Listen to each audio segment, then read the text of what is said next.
আগুনরাঙা পলাশবনের মধ্যে দিয়ে চলে গেছে আঁকাবাঁকা রাস্তা, আর তারই দুপাশ জুড়ে আছে ঘন সবুজ বন। এছাড়া চারিদিকে রয়েছে অসংখ্য পাহাড়। এই রকম শান্ত মনোরম পরিবেশে কার না সময় কাটাতে ভালো লাগে বলুন।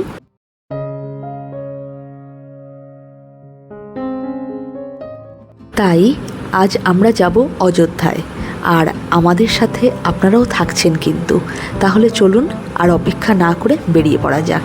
আজ পুরুলিয়ায় আমাদের দ্বিতীয় দিন, আর প্রথম দিনের গড় সার্কিট সহ জয়চণ্ডী, পাঞ্চেত ও অন্যান্য জায়গার সমস্ত বিবরণ সহ ভিডিও কিন্তু আপনারা আই বাটনে ক্লিক করে পেয়ে যাবেন। আজ আমরা প্রথমেই যাচ্ছি অযোধ্যা হিলটপে, কিন্তু যাওয়ার পথের দুপাশে এই পলাশবন দেখে আর লোভ সামলাতে না পেরে নেমেই পড়লাম। ওই যে কবিগুরু লিখেছেন, ওরে ভাই ফাগুন লেগেছে বনে বনে, তা ফাগুনের এই আগুন রং সত্যিই অপূর্ব। আজ ফাগুন রঙে রাঙা চারিদিক। আজকের ভিডিওটা হয়তো এক সপ্তাহ পর আপলোড হবে, কিন্তু আজ হোলি, সুতরাং আজকের দিনে প্রকৃতির এই রূপ একদম মনে রাখার মতো।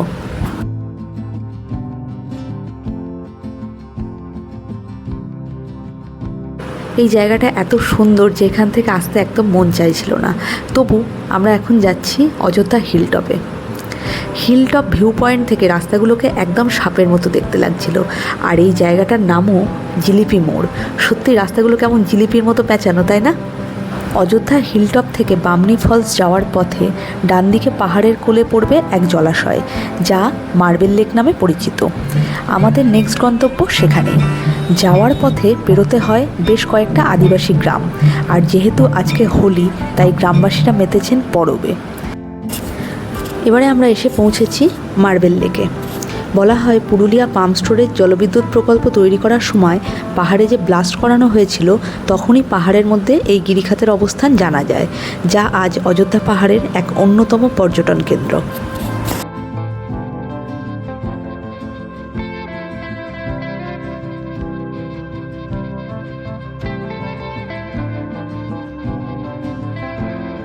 এতক্ষণ আমরা ওই ওপরটায় দাঁড়িয়েছিলাম, আর এদিক দিয়ে এখন নিচে চলে এসেছি।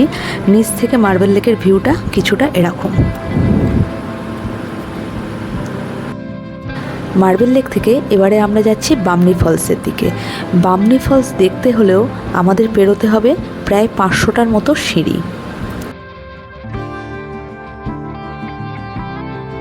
বামনি ফলস থেকে এবারে আমরা চলে এসেছি মুখোশ গ্রামে। আজ হোলি বলে কিছু বাচ্চারা এসে কপালে একটু করে আবির দিয়ে গেল। পুরুলিয়ায় এই চরিদা গ্রাম আসলে মুখোশ গ্রাম নামেই বিখ্যাত, কারণ এটা পৃথিবীর বিখ্যাত ছৌ মুখোশ প্রস্তুতকারকদের গ্রাম। এখানে বিভিন্ন ছৌ, ট্রাইবাল ধাঁচের মুখোশ ছাড়াও আপনারা পেয়ে যাবেন বাংলার বিভিন্ন কুটির শিল্পের বহু নিদর্শন। সবচেয়ে বড় কথা, এখানকার যে মুখোশগুলো আপনারা দেখছেন সেগুলো সবই কিন্তু কাগজের মণ্ডকে ছাঁচে ফেলে তৈরি করা হয়, অর্থাৎ সহজ ভাষায় বললে এগুলো সবই কাগজের তৈরি।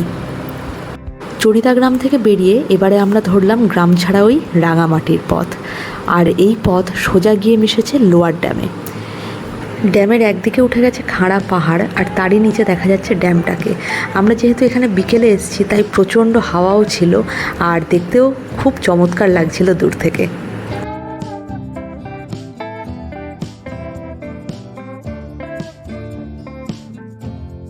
লোয়ার ড্যাম থেকে খানিকটা এগিয়েই আমরা চলে এলাম আপার ড্যামে। আপার ড্যাম থেকে চারিদিকের ভিউ কিন্তু আরও সুন্দর। আগেই বলেছি আজকের দিনটা হলো হোলির দিন, আর আজকের দিনে একটু রং না খেললে হয়, তার উপর জায়গাটা যদি হয় এত সুন্দর। তাই আমরাও হোটেলে ফিরে যাওয়ার আগে এখানেই একটু রং খেলে নিলাম। তবে আজকে রং মেখে খুশি হয়েছে আমাদের মধ্যে থাকা সবচেয়ে ক্ষুদে সদস্যটি, কারণ ও একা একাই এত রং মেখেছে যে ওকে কারোর রং মাখাতেই হয়নি।